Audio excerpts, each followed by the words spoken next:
शिवानी मांगवानी और आप देख रहे हैं न्यूज लाइव। पाकिस्तान बॉर्डर पर त्रिशूल युद्धाभ्यास 30 से तीनों सेना एक साथ दिखाएंगी क्षमता। देश की तीनों सेनाएं आगामी 30 अक्टूबर से 10 नवंबर तक पाकिस्तान से लगती पश्चिमी सीमा पर संयुक्त युद्धाभ्यास करेगी। भारतीय सेना, नौसेना और वायुसेना के इस ज्वाइंट ऑपरेशन को त्रिशूल युद्धाभ्यास नाम दिया गया है। रक्षा मंत्रालय के अनुसार इस युद्धाभ्यास के जरिए तीनों सेवाएं ज्वाइंटनेस के साथ आत्मनिर्भरता और इनोवेशन का प्रदर्शन करेगी। त्रिशूल युद्धाभ्यास में दक्षिणी कमान के जवान महत्वपूर्ण भूमिका निभाएंगे और अलग अलग जगहों पर संयुक्त ऑपरेशन को अंजाम देंगे। इसमें कच्छ का सर क्रीक इलाका और पश्चिमी सीमा का रेगिस्तानी इलाका भी शामिल है। इसके साथ ही भारतीय जवान सौराष्ट्र तट के समुद्र में भी ऑपरेशन करेंगे। इस युद्धाभ्यास में खुफिया जानकारी जुटाने, निगरानी करने और टोही गतिविधियों को भी परखा जाएगा। इसी तरह इलेक्ट्रॉनिक वॉरफेयर और साइबर युद्ध की चुनौतियों से जुड़े अभ्यास भी किए जाएंगे।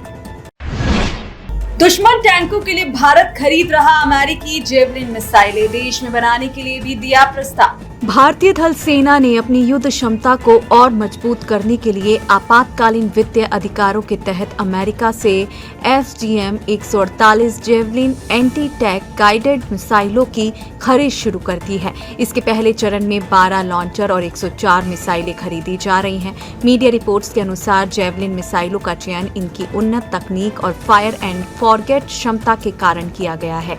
ये मिसाइलें दुश्मन के टैंकों को सटीकता से निशाना बनाती हैं। जेवलिन एंटी टैंक गाइडेड मिसाइलें तीसरी पीढ़ी की शोल्डर फायर मिसाइलें हैं, जिन्हें एक सैनिक कंधे पर रखकर दाग सकता है। इन मिसाइलों का कमांड लॉन्च यूनिट दिन और रात दोनों समय लक्ष्य साधने की सुविधा देता है। वहीं जेवलिन मिसाइलों की खरीद के साथ भारत ने अमेरिका को इनके सह उत्पादन की मंजूरी के लिए औपचारिक प्रस्ताव भी भेजा है। यह पहल भारत सरकार के मेक इन इंडिया अभियान के अनुरूप भी है। यूको बैंक में फ्रेशर्स के लिए शानदार अवसर, 500 से अधिक पदों पर होगी भर्ती, आवेदन प्रक्रिया जारी। बैंकिंग क्षेत्र में करियर की संभावनाएं तलाश कर रहे युवाओं के लिए यूको बैंक शानदार अवसर लाया है। यूको बैंक ने देश भर में अपनी शाखाओं के लिए 500 से अधिक अप्रेंटिस सीटों पर भर्ती निकाली है। इसके लिए अभ्यर्थी यूको बैंक की आधिकारिक वेबसाइट www.uco.bank.in पर 30 अक्टूबर तक ऑनलाइन आवेदन कर सकते हैं। आवेदन के लिए उम्मीदवारों के पास किसी मान्यता प्राप्त विश्वविद्यालय से किसी भी विषय में ग्रेजुएशन की डिग्री होनी चाहिए। इसके साथ ही आवेदक की आयु न्यूनतम 20 वर्ष और अधिकतम 28 वर्ष होनी चाहिए। आयु सीमा की गणना 1 अक्टूबर 2025 के आधार पर की जाएगी। हालांकि ऊपरी उम्र सीमा में आरक्षित वर्ग के आवेदकों को नियमानुसार छूट मिलेगी। यूको बैंक अप्रेंटिस वैकेंसी में अप्लाई करने के लिए उम्मीदवारों को पहले NATS पोर्टल पर रजिस्ट्रेशन करना होगा। ओला उबर की तरह सरकार ला रही कैब सर्विस, अगले महीने दिल्ली में शुरू होगा पायलट प्रोजेक्ट। देश में पहली सहकारी टैक्सी सेवा दिसंबर से शुरू करने की तैयारी है। इसे भारत टैक्सी नाम दिया गया है। इससे पूर्व दिल्ली में अगले महीने 650 ड्राइवरों के साथ पायलट प्रोजेक्ट शुरू किया जा रहा है। इसके बाद अन्य राज्यों में सेवा का विस्तार किया जाएगा और तब तक इससे 5000 ड्राइवर और महिला सारथी जुड़ जाएंगे।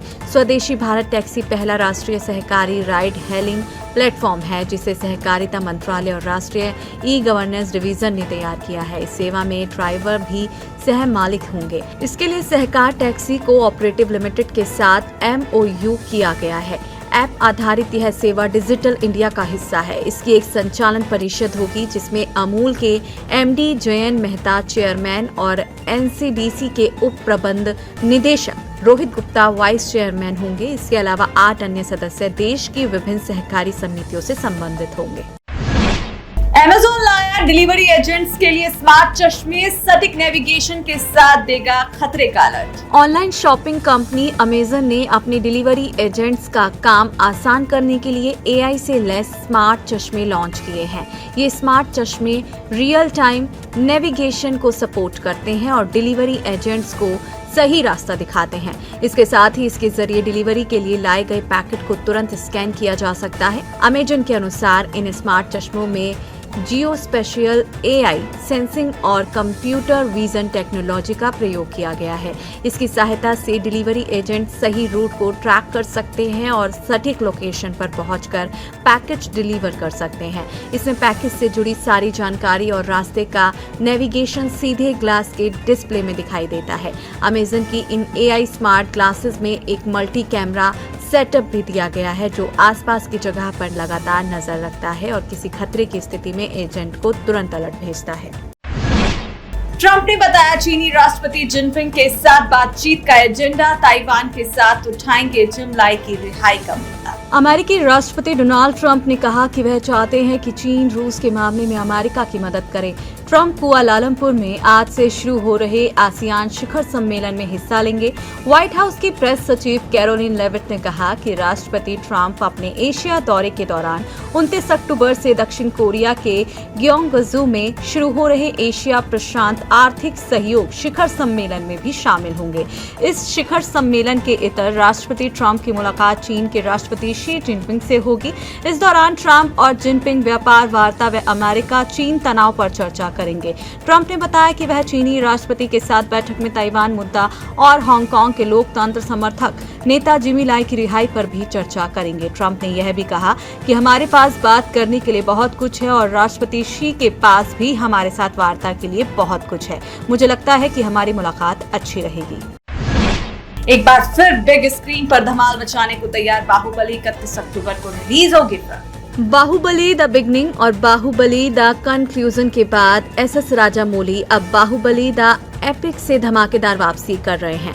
मेकर्स ने हाल ही में इंस्टाग्राम पर फिल्म का पोस्टर शेयर करते हुए लिखा कि तैयार हो जाइए, आ गया है बाहुबली द एपिक का जबरदस्त ट्रेलर। बाहुबली द एपिक में बाहुबली द बिगनिंग और बाहुबली द कंक्लूजन के चुनिंदा सीन्स को नए अंदाज में पेश किया जाएगा। इसके साथ ही कुछ सीन्स में बदलाव जोड़े गए हैं जो दर्शकों को नया अनुभव देंगे। बाहुबली द एपिक का ट्रेलर देखकर लग रहा है कि राजामौली ने इसे IMAX और दूसरे बेहतर फॉर्मेट के लिए नए तरीके से रीमास्टर किया है। बीते 10 साल में सिनेमा का विजुअल एक्सपीरियंस बहुत बदला है और अब राजामौली इस बदले हुए अंदाज में अपनी आजमाई हुई कहानी को पहले से भी भव्य अंदाज में दिखाने के लिए तैयार है।